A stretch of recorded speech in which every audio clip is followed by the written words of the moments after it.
વહાલા દર્શક મિત્રો, આપણે સૌ જાણીએ છીએ કે નહેરુ ચાચાને બાળકો બહુ પ્રિય હતા.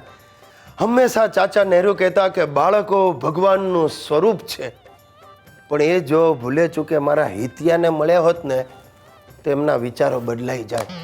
હિતિયો ભગવાનનું નહીં, શૈતાનનું સ્વરૂપ છે. અરે તમને શું વાત કરું, રોજ કાંઈક ને કાંઈક નવી બબાલ કરતો હોય છે. આ ગઈકાલે અમારી સોસાયટીના સેક્રેટરી ધનજી કાકાનું ધોતિયું ખેંચી આવ્યો. બોલો, તે કાકો સવારના પૂરમાં અહીંયા આવી ગયો મારું પાટલું ખેંચવા. પપ્પા, હું ક્રિકેટ રમવા જાઉં છું. એ ક્રિકેટની સગલી પહેલા બેસ અહીંયા. તે શું કર્યું? શું છે? સાલા ગઈકાલે તે ધનજી કાકાનું ધોતિયું ખેંચ્યું. તો ખેંચ્યું વળી. એમને મારા બરમુડા નથી ગમતા ને મને એમના ટ્રાન્સપરન્ટ ધોતિયા નથી ગમતા. ખેંચ્યું તો પડી ગયું. અરે પડી ગયું વાળી, આવું કરાય? પણ કરાય જ ને.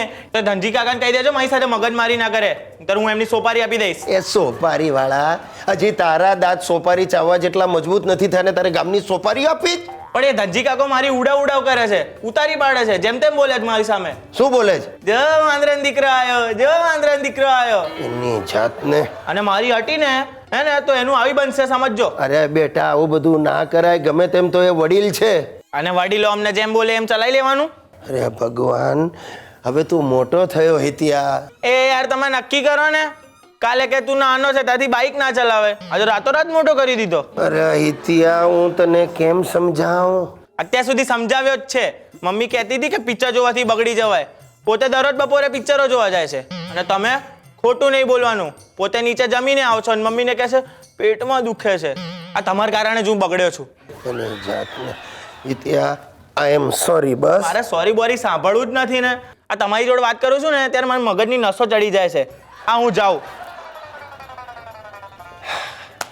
જોઈ લીધી આ આપણી જનરેશન નેક્સ્ટ. આ હિતિયો હરામખોર, એનો વાંક હોય ને તો એ રોજ મારી પાસે જ કાન પકડાવે છે. મિત્રો, તમને ખાનગી વાત કહું, હવે મને જો કોઈ કરોડ રૂપિયા આપે ને તો એ હું ગુજરાત ના છોડું.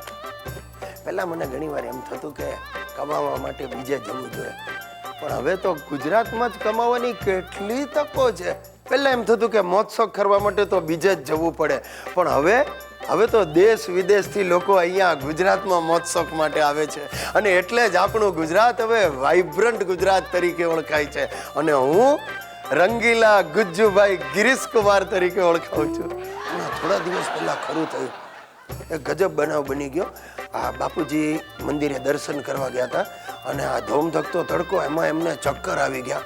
હવે સાવ એકલા હતા અને ઓચિંતાના એ બેભાન થઈને ઢળી પડ્યા.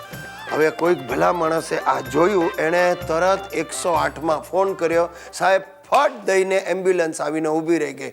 બાપુજીને અંદર બેસાડી અને સિવિલમાં લઈ ગયા. ત્યાં ઇમરજન્સી સારવાર મળી ને બાપુજીનો જીવ બચી ગયો.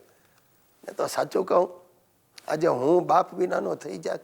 આ તો આભાર ગુજરાત સરકારનો કે જેણે આવી અમૂલ્ય સેવા શરૂ કરી છે. હવે તમે જ કહો, આવું ગુજરાત છોડાય? સાહેબ, આ ધરતીના મારા ઉપર અનેક ઉપકાર છે. આ ગામડામાં અમારી થોડી ઘણી જમીન છે. પહેલાં વરસાદના આધારે એમાં અમે પાક લેતા અને હંમેશા નિષ્ફળ જતા, પણ હવે આપણી સરકારની કૃષિ વિષયક યોજનાઓને કારણે વર્ષમાં 2 વાર પાક લઈએ છીએ અને જલસા કરીએ છીએ. અરે બીજા રાજ્યમાં રહેતા મારા સગાવાલાઓ આ મારો વટ જોઈને બળીને રાખ થઈ જાય છે. પણ હવે આવા સગાવાલાને શું કરવું આપણે? મેં તો નક્કી કર્યું છે કે આ બધાને ખટારાની પાછળનો ભાગ બતાડવાનો. નહીં સમજ્યા? બુરી નજર વાલે તેરા મુંહ કાલા.